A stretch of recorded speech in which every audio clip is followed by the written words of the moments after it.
What's up, my fellow reefers? March here, Fragbox TV. Quick video today. I'm looking at this tank over here, which is our display tank here in the shop.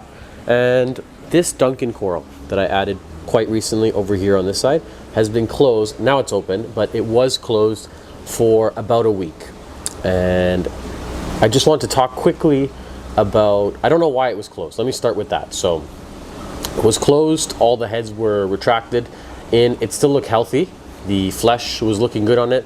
It wasn't peeling, which what that means is when the flesh kind of peels back from the base, and the heads weren't dropping off, which is a really, really bad sign for Duncan coral or any LPS in general. If they drop their polyp bailout, that's very, very bad.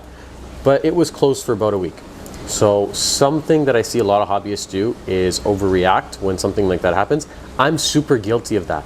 And so because I know I'm guilty of overreacting, I try and be conscious of it and try to do less. So that's what today's video is about, is sometimes doing less is the best thing you can do. You have to remember, corals are really strange animals. They're not, they're weird. They just do weird things that we don't always understand. So this thing was closed for about 7 days. I tested salinity, I tested calcium. So salinity 1.025, bang on. Calcium of 450 is where we keep ours. Alkalinity at 7.9 or 8, which is normal. Magnesium nice and high. I always like higher mag in my tank, so that was 1500. Phosphates were quite high, but are still quite high. So if you saw one of the other videos, the phosphates in this tank are running like 0.5. And that may be because of, I think we may have had like a snail, what's the word I'm looking for? Snail spawning event in the tank. Anyways, it was high and it's still high, so I ruled that out. I looked at nitrate. All of a sudden, in the last day or two, the thing is open and happy and healthy again, and I didn't do anything. So all I'm trying to say from this video, this quick video today, is sometimes less is more.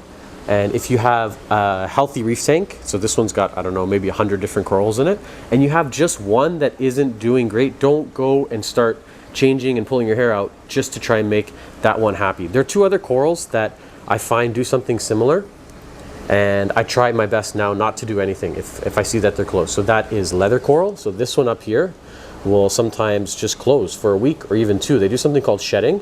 It's very common with these, and they'll just close and they look not so happy. But don't pull your hair out. Don't go crazy trying to figure it out. And there's one other one I'll show you. It's in the basement that does this quite often.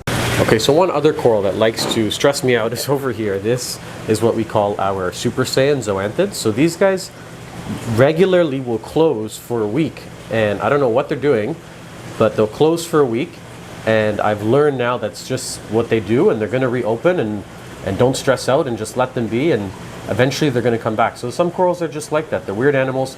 So if you're having any trouble with coral, I always recommend, or you need to, it's crucial to water test. Look at all the parameters, and then you can start ruling things out one by one. And I make almost no changes to this grow out farm system because it's doing well and it's established now.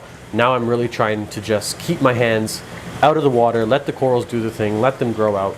But I am guilty of overreacting. I think a lot of reefers are. What do you think? Comment below. Are you guilty of the same thing, or do you have any words of advice for new reefers? This video was sort of just to share some experience and just tell you that sometimes less is more. Obviously, if there's something going on with the coral, or test the water, look for pests, look at fish maybe that are picking a coral. We get so many emails now that we've started the channel, people asking for help with corals.